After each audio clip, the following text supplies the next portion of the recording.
So today's topic is how to create secure websites. And this will be more of a concept overview rather than hands-on due to a couple of reasons. One of them is that, well, the main reason is that we need a digital certificate to do some of the testing, and we just don't have that, and I will not buy one at this time.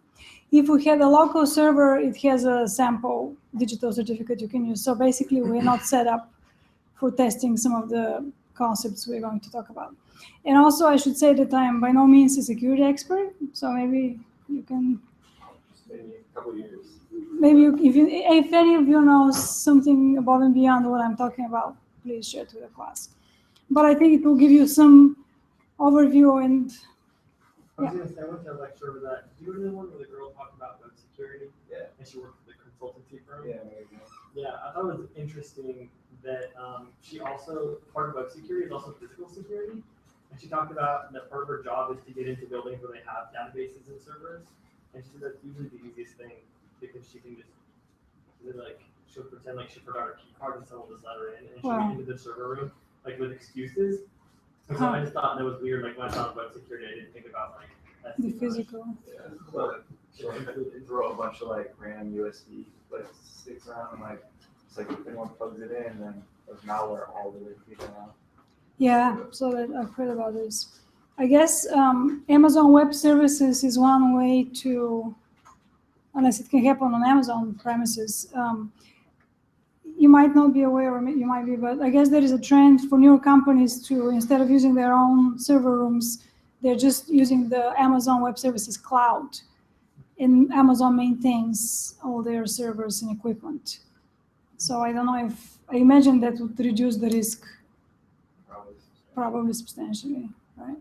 And I actually just went to a talk with these guys. One other interesting thing about Amazon Web Services, what he said and I didn't know, with the traditional model, when you buy resources, you have to essentially pay for the resources, and then if you have a peak, let's say around, if you have a peak for, what is the big shop, Black Friday, Christmas, whatever it is, you have to pay enough so you can cover your peak usage. So you have all this empty space. And then in contrast to that, the Amazon Web Services model is different. It's a pay-as-you-go, so then the graph would look something like that. If this is your usage, then they charge you accordingly, and you just have to pay. So if you just use a little bit, it doesn't cost much, but apparently it can get very expensive. Everything's on virtual machines, so they just spin up more servers when they need it. Right. And also they have a program where if your resources are not requiring time sensitivity, it's like a marketplace where you can bid for cheaper services. But if you need them immediately, it costs a lot more. Yeah. So it's all pay as you go, I guess. I think there's also some other security stuff in there. They have teams that monitor for DDoS and attacks and stuff like that. He said that too. So that's kind of cool. Yeah, they watch for denial of service attacks or some other patterns in the display of the server behavior, and then they can address that. And he also said, I don't know if I believe that, but he said that they actually don't monitor once you're inside your own space. Yeah. He said they don't monitor that. Perhaps. Okay. I think also people can use that for brute forcing stuff too. Amazon Web Services. Oh, I haven't heard about that. Could you tell? Somebody told me that. I think maybe it was Ed told me that you can use, because they don't monitor what you're doing, you can actually use it for malicious purposes. That makes sense. Right. The true test if you don't monitor. Right. Yeah. Pretty much. Okay. I guess I have to say this is funny now that you mentioned this. Did any of you watch the latest Silicon Valley episode? I keep on telling you should watch the show. But so there was this moment where, the Huli is the big company, not like Amazon, but one of the bigger companies. And so they one of the emails receives a link for a beta testing for the competitor. And so the IT security guy goes to the CEO and immediately says, we have received this email 20 minutes ago that this employee received this particular link and we thought it might be interesting for you. What should we do? And then he says, well, we could go and intercept him, but this would, if we do this, then it would erode the trust that our employees have in us actually not monitoring their program. So we're not going to tell him. We're going to have to do something else. And he ends up installing it in his own machine. I guess the moral of the story is that there is a high level of monitoring that goes untold in all these environments. So. Yeah, I just watched that Edward Snowden and Shane Smith's advice on security, and it's pretty scary. Just like, especially like there's software companies that are just making software just for essentially spying on people, like really creepy stuff. Yeah, it's very creepy. I had but I was on my computer, and you know how you press the up arrow on the command line, and there was a command in there to go to a directory and then clear the history. And I've never used the clear the history command before. Somebody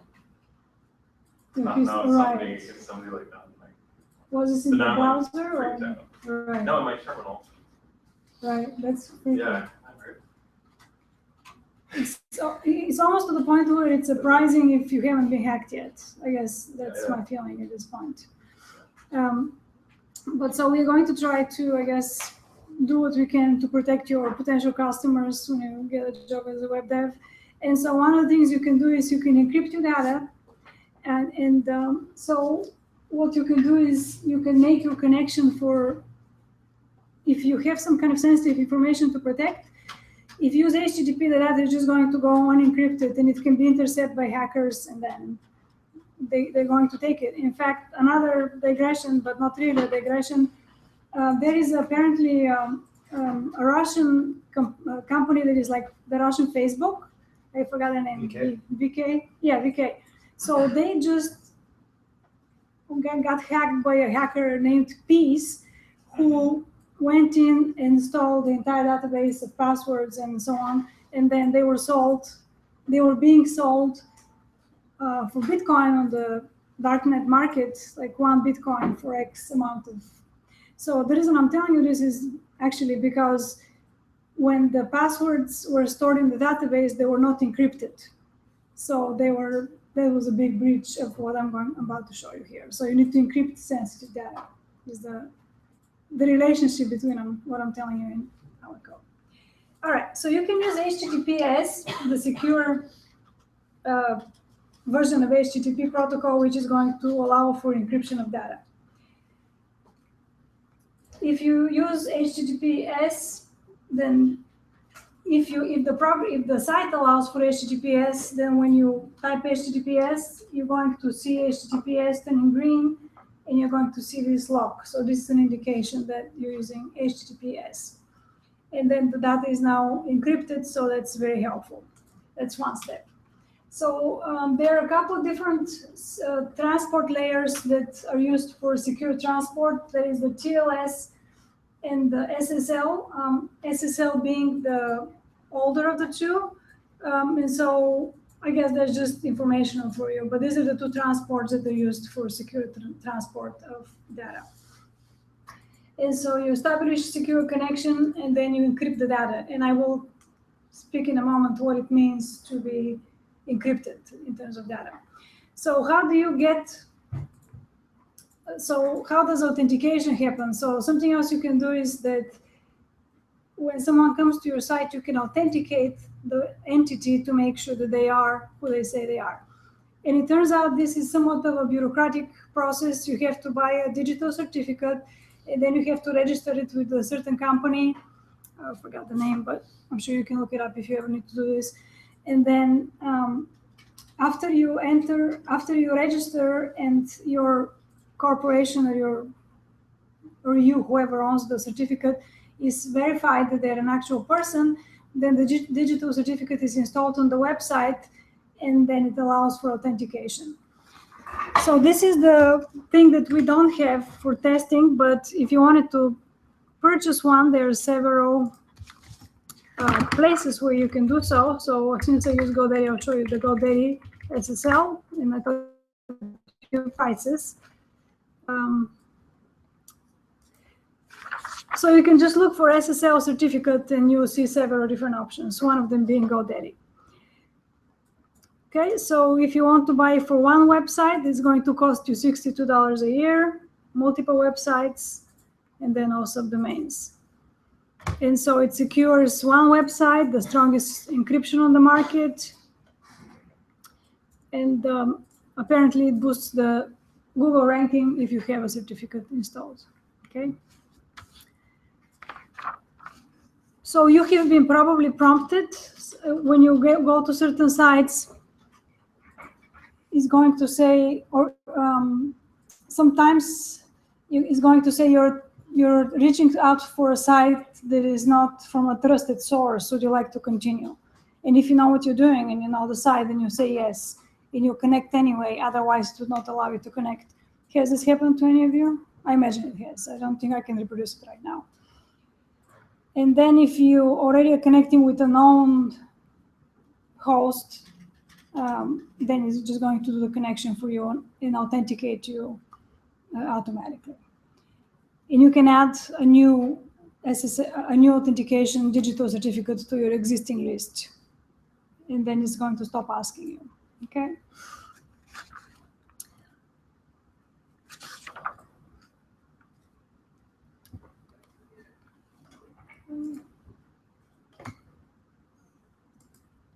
So the certificate would look something like that. For example, if you install Java, you get always asked, because Java is very malicious, so I think in many cases for me, I've been asked to authenticate before it would allow me to proceed for the installation. So this one was issued by VeriSign to Amazon, and they have expiration day, and then you have to pay more money to renew, right? Okay. So as far as I understand how this works is that it actually is installed on the server side on the host. There is also apparently a way to install it in the browser and then authenticate on the browser side and send back to the server, but I don't know so much about it. The setup I'm familiar with is that let's say Aaron has a website and you have some secure sensitive information, then Aaron is going to go to GoDaddy and buy a digital certificate. And when users come to his website, maybe your customers, they'll be prompted for authentication so that you know that they are who they say they are. So that's one way. So using HTTPS and using a digital certificate, we have talked about two ways to increase the security of the website. Okay. So the overview here, the process of determining whether the server and the client are who they claim they are.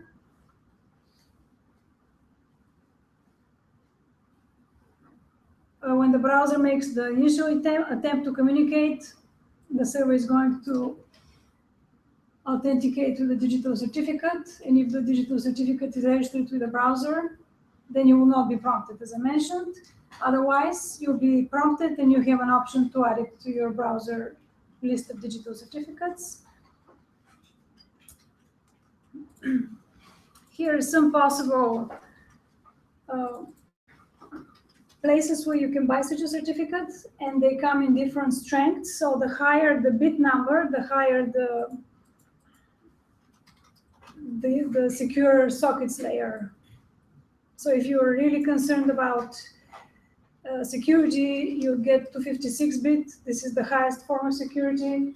It seems like we see a lot of 128-bit right now. Do you know anything else about this? Nothing more than that. Yeah, I guess the older ones are the 40 and the 56. Currently mostly 128, but if you're guarding, I don't know, something top. But once you get into credit card information, you should have at least 128, right? Yes, so yeah, we're going to talk about encrypting that separately, correct. But these are the strengths as far as the digital certificate itself. So that's one topic. The credit card. The credit card will be a separate topic. That's right. Is that kind of that your site is doing that kind of encryption, or is that part of the digital certificate itself? So my understanding is that when you buy the digital certificate, you can buy a different strength. And again, the sort of industry standard is 128. But if you need higher SSL certificate level, then you can buy 256. So this would be arranged with the selling agent. So as you can see here, it says the strongest encryption on the market. If we look into some more details, we can probably see that they have tiers where you can select 128 or 256 for a higher cost to you. But it implies it's GoDaddy's encryption, not they're not certifying that you have that level of encryption on your side. Is that the point, or is it? So what they're certifying is the level of authentication. So we're not talking yet about the credit cards or about specific data, just that we're verifying that you are who you say you are and I am who I say I am, and then we can start doing business. And then we're going to talk about encrypting forms and so forth, if that makes sense. So there's the level of encryption of the certificate. So that you can't crack the certificate? It's keys, right? It's keys. I don't really, so there's essentially like hash keys.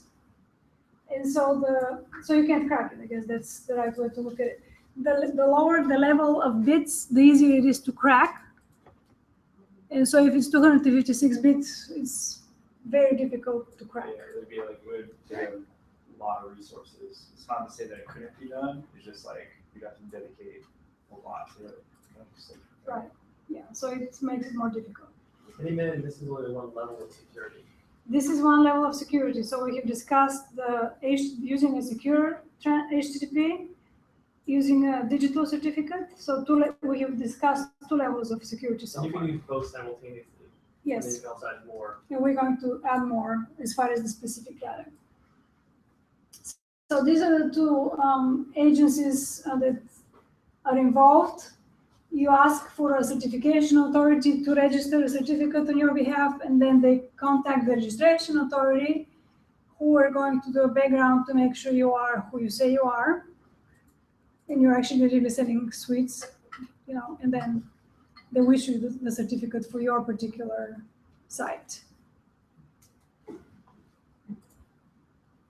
So as I mentioned, if we had localhost, we should be able to actually test a secure connection, but we don't have that, so I'll just talk about it.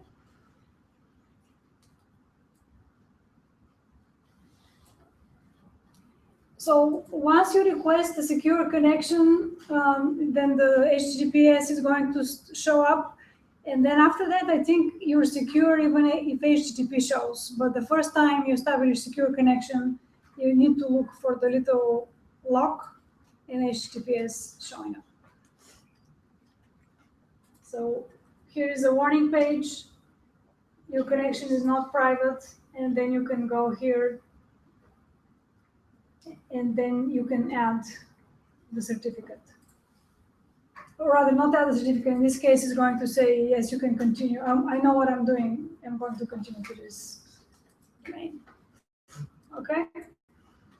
So there is the server array, which is going to return, essentially, if you have a HTTPS connection. If the current request is HTTPS, then it's going to return a non-empty value here. So this is how you test if you're on HTTPS or HTTP. And then it also, from this array, you can obtain the host of the current request and the URI for the current request. So what you could do is you could redirect your files to go to the secure connection. And so this would be how it's done. You're going to get the input server and you want to check if it's HTTPS. If it is not HTTPS, then you're going to set it up so that the HTTP host, the URI, and the HTTPS, essentially the URL is going to go to HTTPS here. This is not working anymore. And then you use a header, which we just learned about last time, to redirect to the different URL with HTTPS. And this is going to ensure that no matter what, you go to the HTTPS. Right? Wait, in here, where's, if it's saying, if it's not HTTPS, then do this, and where does it force it? Then Right here. Oh, it forces it to go on the header, right? If not HTTPS, so if it's already not HTTPS, then it's going to force it. It's going to combine the host URL, URI, and URL, and then it's going to force it to the HTTPS URL. And then exit. Okay? So the next topic is form-based authentication. So we talked about, but also it's very common that when the user data comes in, it needs to be authenticated. And we also talk about server and client-side authentication. Those of you who took JavaScript or are taking JavaScript, we have learned some ways of authenticating or validating rather the client side. Okay, do you have any idea? Any remembrance? for validating the client side Right. with With JavaScript or jQuery or HTTP, HTTPX and HTML5 validation. So you can check for things like if this field was supposed to be empty, you can check this on the client side if the user didn't put anything. You can check if the user entered numbers, how many numbers they entered. jQuery validation performed. That's So exactly before right. you even send it, it's like you didn't do anything. So That's exactly right. So I guess I can show you this real quick. it's not on my assignment. Great. Is that one you showed? So jQuery validation. So I guess the reason I'm showing you this is because you should be aware also that in addition to client-side validation and authentication, there is also client and server. And so the client is going to be able to catch some things. For example, what is the demo? This is a jQuery validation plugin that Aaron used for his homework. And so if you're submitting a form and you didn't put the required information, it's going to stop you. So you can't even get to the server. And this is one example of client-side If validation. someone turns off their JavaScript on their machine, can they then just like bypass it? I don't think so because they can't even proceed. I guess I'm not sure how that would work. That's a good question.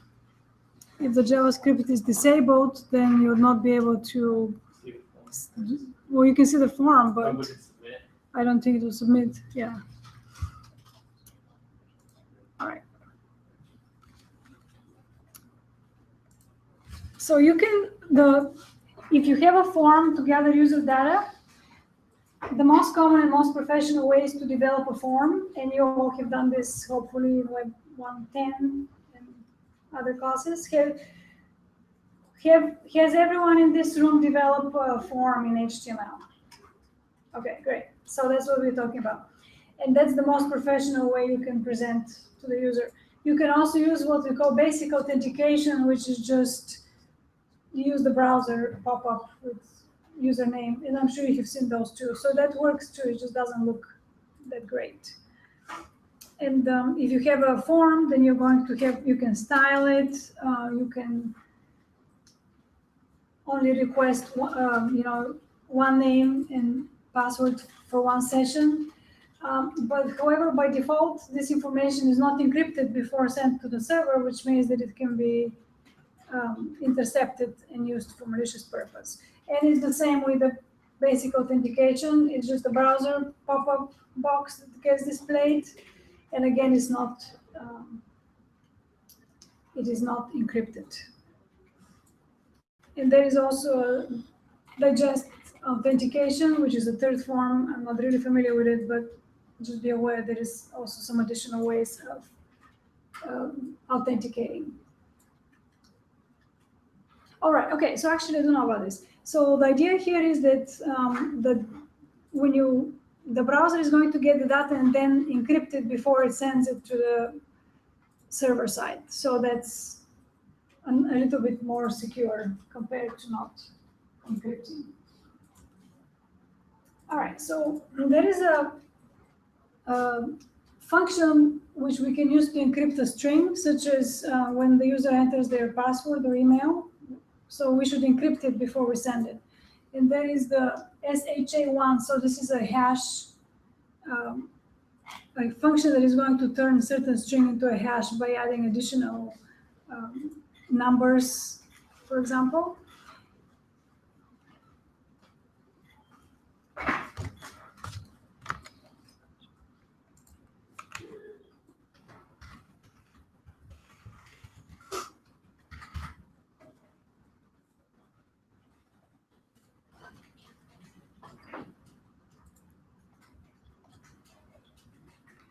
All right, so this function uses the US secure hash algorithm. And what it's going to do is, so let's say you start with a string hello, and then if you put it through the SHA1 function, the result is going to be this particular hash. And so it's not really, it's now encrypted, the short of it. So that's how you'd encrypt a string. And it's quite complex and complicated. There are algorithms and various ways you can go about it. So this one particular is the US secure hash algorithm 1, produces a 160-bit output called the message digest. The message digest can then, for example, be input into a signature algorithm and generate and verify the signature of the message. And there are some other options here. So you have an option whether you want to specify hex or binary output format.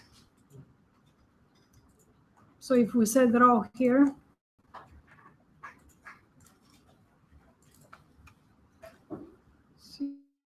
oh, it's not going to allow me to make a change because that's PHP. So like, yeah. So once you encrypt it, like, can you do that and then send it to your server, and your server will not have to decrypt it, or like? Okay, so that's actually a good question. So it turns out that there is no decrypt. And so this is, I guess, the more fun part of the lecture. So far, maybe it was not so much fun. So no, actually, the SHA1 does not have a decrypt, so you can't decrypt it. So how would you do this? Well, the way you would handle this would be that you actually have to keep a reference of the password so that when the user enters, you compare against this encryption and verify that they're the same. And this is why sometimes it's so annoying. You forget your password and you have to get a new one. It's because they actually can't give you the old password because they don't know what it is after they encrypted it. They just know the encryption line. They just know the encryption line. Well, That's what right. if they do? Sometimes you can get it. So how's that work? Well, then it might be that it's not encrypted, right? So if it's not encrypted, you can get it back. So for example, here is an example of a table that you need to, if you want to put in the database of administrators with the admin ID, their email address, and their password. And this shows how to create a table. So this is unfortunately going on. What language are we using up in these two lines here? What language is that?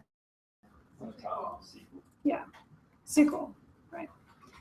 So we're creating a table, and we're specifying here the different, essentially, data types for the table, and we're also saying you can't leave the admin ID, the password, or the first name null. When you say not null, this means they're like required. This is how you say in the SQL, this is required. And after you create your table with the primary key of admin, then you're going to insert into this table the admin ID, that email address, and the password. And so the values are going to be the ID is 1, and then the email, and then the password is entered as the hash value, okay?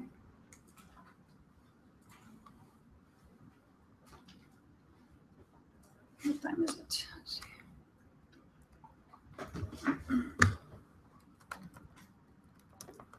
What time is it, you guys? Oh, okay. How about to take a break, I guess, because you took it's later than I thought. Take a break and then we'll continue. And we'll talk about credit cards as well. Secure, what was it? Secure hash. You know about TechCrunch? Yeah, I mean, it's an organization that does take comments. Yeah, I guess so. News and stuff. Yeah, I don't have anything else I really watch. I've heard of it. Do they have videos or what do they have? Yeah, they have weekly and daily videos of the week. Yeah, And you can also pick the topics. I would like to subscribe for it. I was surprised that some more the teachers don't show like, hey, this is the beginning of the class, first 5 minutes of class, do the daily tech crunch and the weekly, because it's like maybe max 10 minutes long. I might do that. I might It's do that. interesting and it's like breaking news. Right. It's always like it. Right. Yeah, I might start doing that. It's funny because they keep on talking about Silicon Valley and they actually they have weaved in TechCrunch Disrupt into the plot. So it's very funny. They're presenting actually a TechCrunch Disrupt. Really? Yeah, What is disrupt? What does this mean? TechCrunch Disrupt, I guess it's an event where there is a presentation of potential disruptive technologies. Oh yeah, And they then, cover that a lot here. yeah, so I'll check it out. Thanks. Mhm. Feel free to post in the, the Facebook page if you see something interesting. Oh, I got a lot of things to post in Do there. it. For the Yeah. view, I just header. A lot. That would be something. Sites. Yeah. But then the UI would be like in where it is. So for here. And Did you hear about this as of May 31st that Facebook is taking care of the offensive photos more with AI than they are people reporting? You got it. No, but I'm not surprised. Yeah. It says that it's I guess that means less human jobs. yeah. More other things. It's a lot more arbitrary. You think there has to, like when you code something, somebody won't throw everything off. When you're not in database like structure, it's like it doesn't matter what you do. Well, there's value. Yeah. The visual intelligence startup called Madbits and Web Lab are AI neural networks. They identify offensive messages. Yeah. So they probably bought some company now and they do that, right? Yeah, and only 7% of the time are they incorrectly flagging harmless messages. Yeah, that's more like probably better rate than humans Yeah, and faster. Yeah. way faster.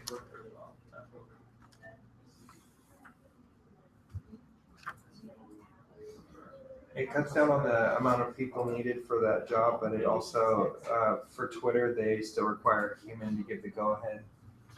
Yeah. To suspend users. Yeah. Here's the incident description.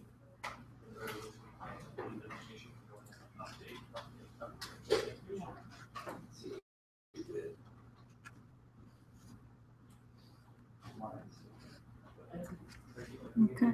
It's not, what's kind of neat about it is the fact that whatever you decide to do.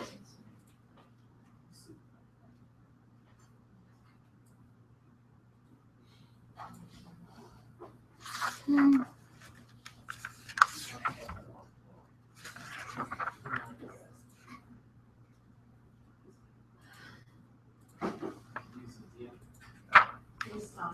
Yeah. Sure.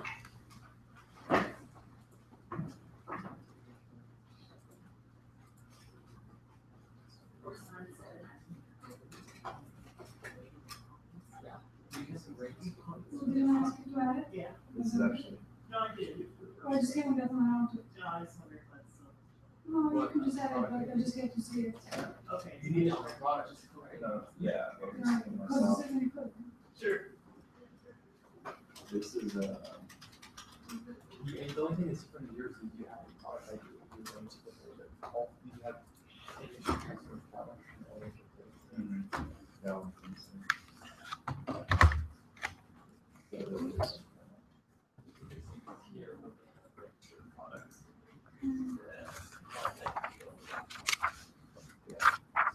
Yeah, we did do that.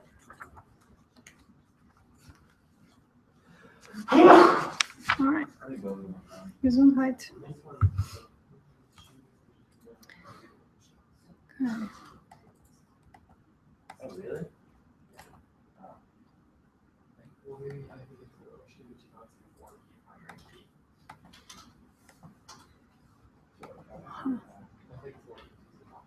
Sounds great.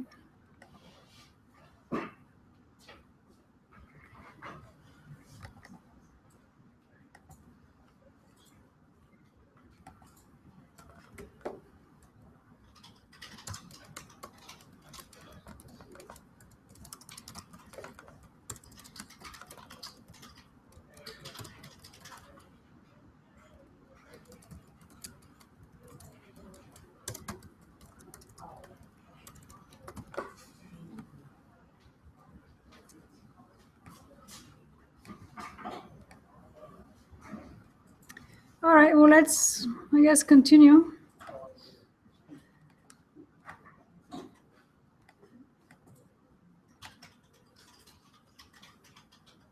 Huh, that's exciting.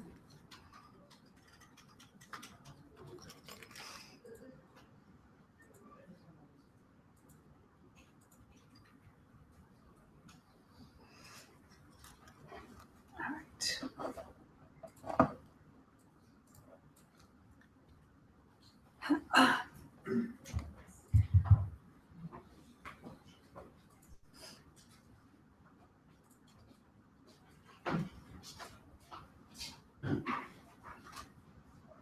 Okay, so here is an example how you would get the email and the password in PHP and then add them to the database. You have a, let me actually change this.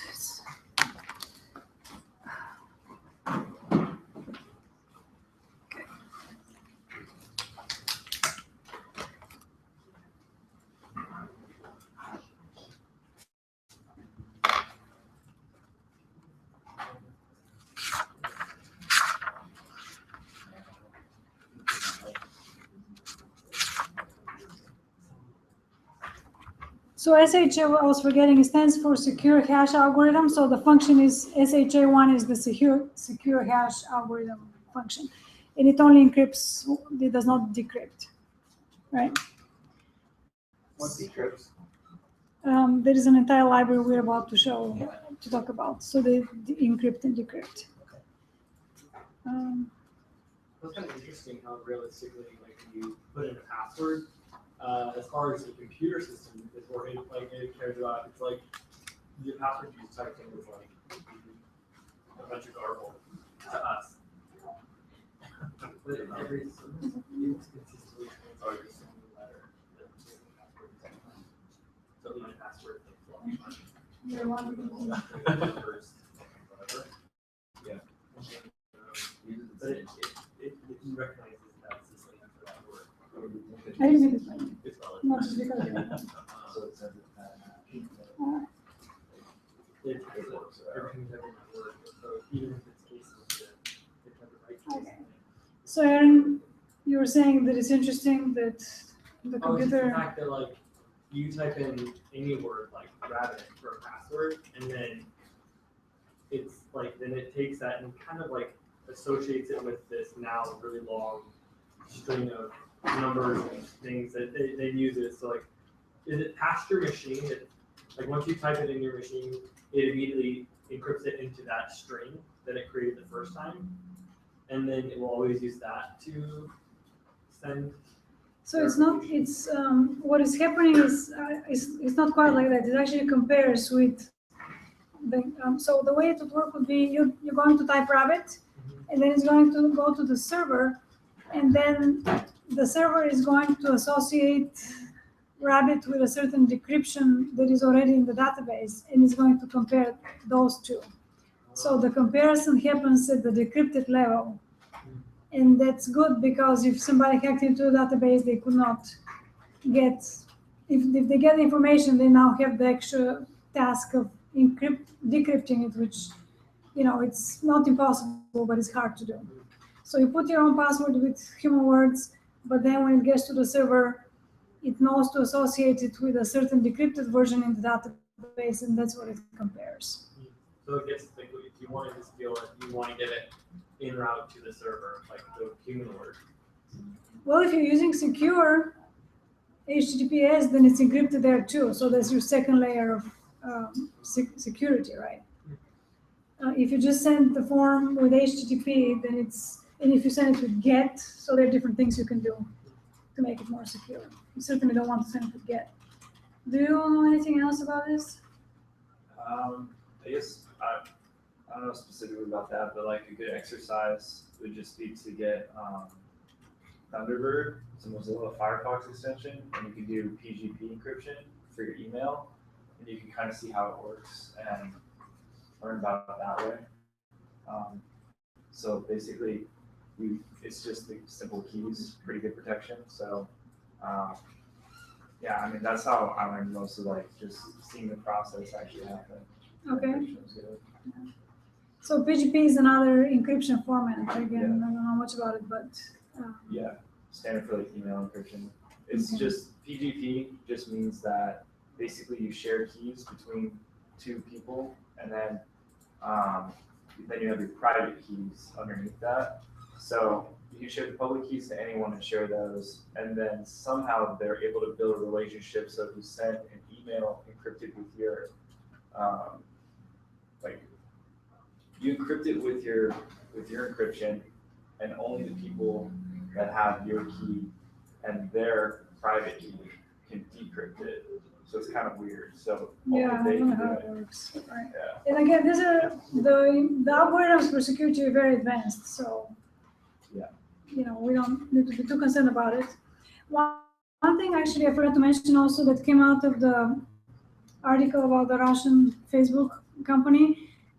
You should, and I'm guilty of not doing that, you should have a different password for each of your accounts, because once they have one, then they can go in, and now they probably have 75% of the people who use SA Rabbit in the Facebook, they also have it for Twitter and maybe even for their banks and who knows, or for Gmail. I don't usually practice it, but getting something like LastPass or password management where you can actually just make these really super complex passwords, but as long as you're using your machine, like you can just use LastPass or log in LastPass, so you just have to know one password. I couldn't do that. I tried doing it in my bank. Now I can't log into my bank. Yeah. So I had to reinstall and then it still wouldn't let me. Yeah, I mean, it's a bit of a headache, but it's probably worth it to try to get some password management system. Some browsers do that. So here is an example of a PHP file that is going to add the email and password to the database. So let's say you had a form that you enter the email and the password, and then they were picked up from the form, and then you create a variable password which is going to concatenate the email and the password. After it concatenates them, it's going to put them through this SHA-1 function. So now both the email and the password are encrypted in some kind of hash string. I guess it's not really a string, but entity, hash entity. And then you can say select. So then once you have that, as I mentioned, what you do is you check if it's there. So select from the administrators the email and the password, and then you're going to compare with this line here. If the row count is equal to 1, this is how you're going to check that the password and the email match the database. And then if they're already there, it's going to return valid, and then you're good to go. Okay? So that's what this snippet of code would do. To check So that. it's just verifying by how many characters there are. It's not validating what the characters are. No, it's verifying that I guess the row count of the hash entity in the database is as opposed to the one that is just created here from this SHA-1. And that's interesting because that means that SHA-1 is always going to encrypt the same. There is no randomization, right? It's always going to encrypt them the same by this algorithm. So if like, let's say 2 different people have chose the same password. They couldn't because you're also checking the email, and it's assumed that the email is unique. If somebody already had the email, they would not. Well, the point would be, I mean, my point is that the encryption of the password would be exactly the same for both of them. Correct. Okay. Yeah. Because it's not random. Right, and that's why we need to combine both. Yeah. Caress? Oh, yeah, I was gonna say, I think she just used the same password, not. Was that? There'd be two different people using the same password, but not the same. Yeah, that's what we meant, right? Yeah, I was just curious if the password would be this exact. It would be because it's not randomizing it as far as I understand how this works. Yeah. Can you Yes. put a random function in there? Or would that Well, just like- here is the thing is that you could, but the already created algorithms for security, they're really not easy to do, and there is a reason why they have been established. So you're probably better off using something established than creating your own. You could write your own cipher, what we call. In fact, in our ITC 110 class, we do a simple cipher. When someone enters, if you enter your name, and then we shift every character by 2, let's say, and then it's the cipher. Right? And you have to know it's like a PHP. You have to know the cipher in order to then decrypt it. So that's the most simple form of decryption, I suppose.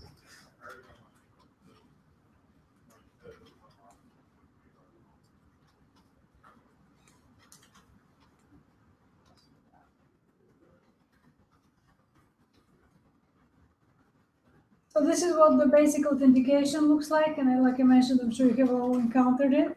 It's just not the proper form, but the browser form.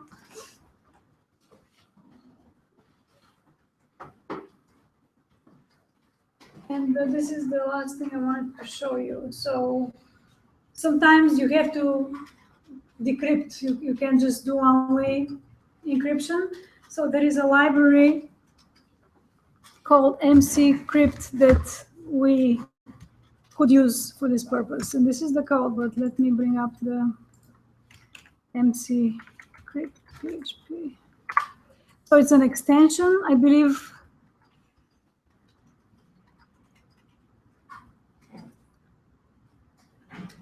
I believe you have to install the extension. I don't think it comes with PHP direct.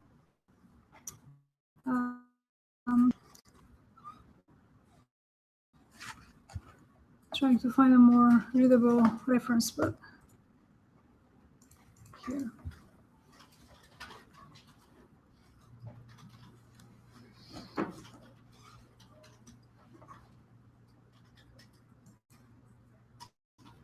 Okay, so this is an instance of the Crypt library, which supports a wide variety of block algorithms. And so I can't really talk to this, but essentially there are different ways you can encrypt with different algorithms. And this library allows you to encrypt and decrypt. So that's why you can use it with a credit card, for example.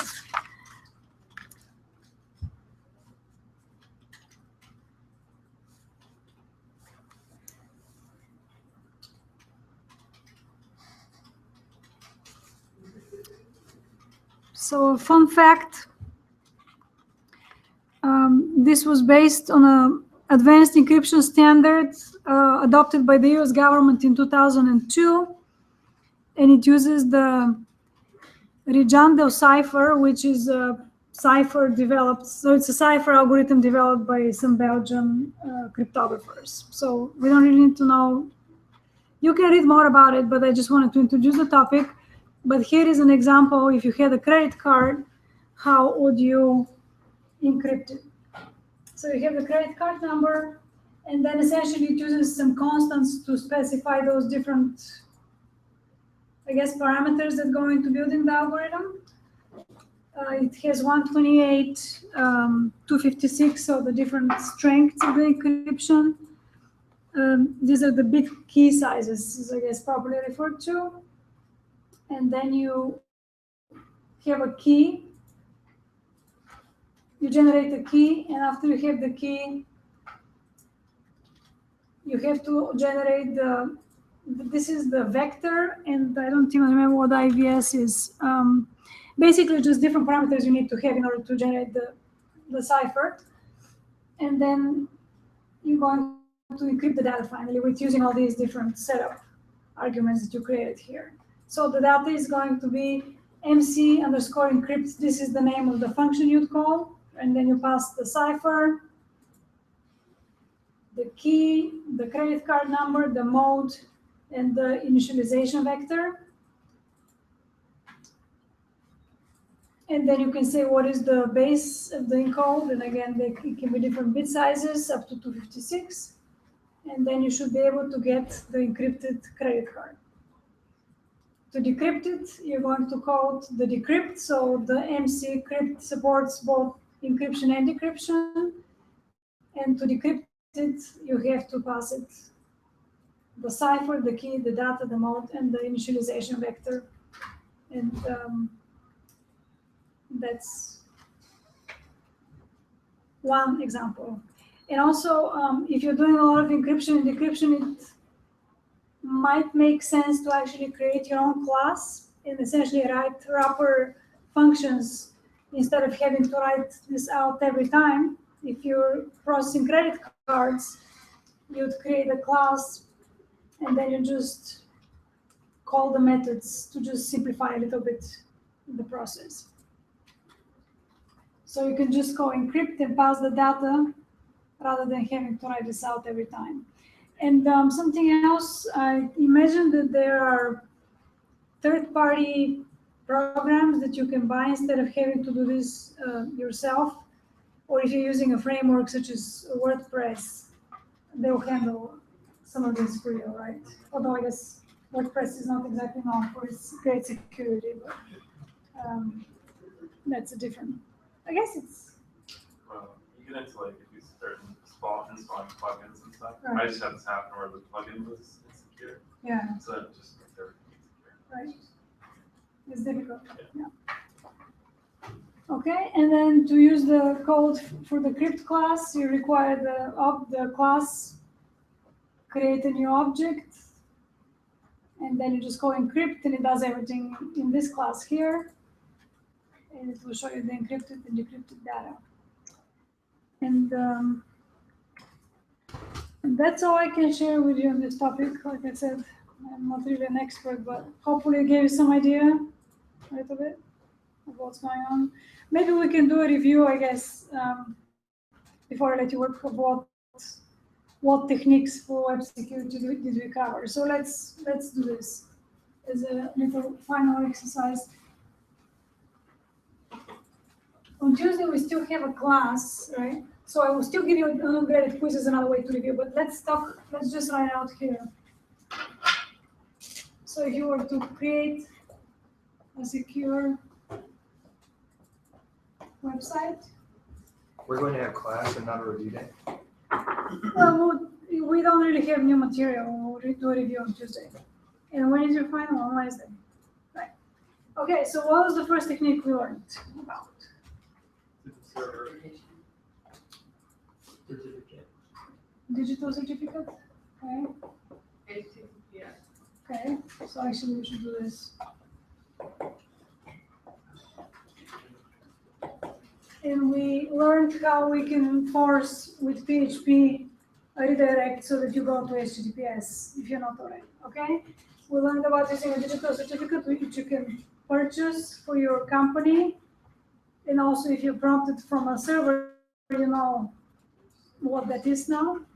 Do you have any question on the digital certificate? So, Chris? Well, Steve said technically you want to do the digital certificate, so it's not really like that secure. I don't know. It's not that secure? Yeah.